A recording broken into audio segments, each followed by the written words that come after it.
आज रात को 8:30 बजे 8:30 मैं राष्ट्र के नाम अपनी बात बताने वाला हूं। इस विषय पर मैं विस्तार से चर्चा करने वाला हूं। இந்த நிகழ்ச்சி நிறைவடைந்த பிறகு இன்று இரவு 8:30 மணி அளவிலே நான் நாட்டு மக்களிடம் உரையாற்ற விரும்புகின்றேன். இந்த விஷயம் குறித்து விரிவாக நான் நாட்டு மக்களிடம் பகிர்ந்து கொள்ள இருக்கிறேன். அனைவரும் தவறாது கேளுங்கள்.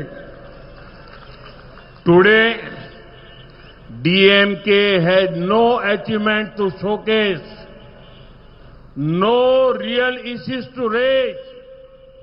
That is why they resorted to spreading false fears about a reduction in Tamil Nadu seats. DMK had said earlier that current proportional representation must be maintained, और हमने इसी का प्रस्ताव भी दिया था। लेकिन अब इन लोगों ने यू टर्न कर लिया। இன்று பெருமையாக சொல்லிக்கொள்ள திமுகவிடம் எந்த சாதனைகளும் கிடையாது.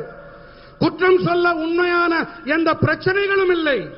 அதனால்தான் தமிழ்நாட்டின் இருக்கைகள் குறைப்பு பற்றி பொய்யான பயங்களை பரப்பத் தொடங்கி இருக்கின்றார்கள். தற்போது இருக்கும் விகிதாச்சார அடிப்படையிலான பிரதிநிதித்துவம் தக்க வைக்கப்பட வேண்டும் என்று திமுக முன்பு கூறியது. நாங்கள் இதன் அடிப்படையில் தான் மசோதாவை முன்வைத்தோம். ஆனால் அப்போது ஒன்ன சொன்னாங்க, இப்போது மாற்றி பேசுகிறார்கள். Why does it trouble DMK and Congress to see ordinary women rights? This one family parties want power to remain confined within their own families. तो प्रधानमंत्री नरेंद्र मोदी इस वक्त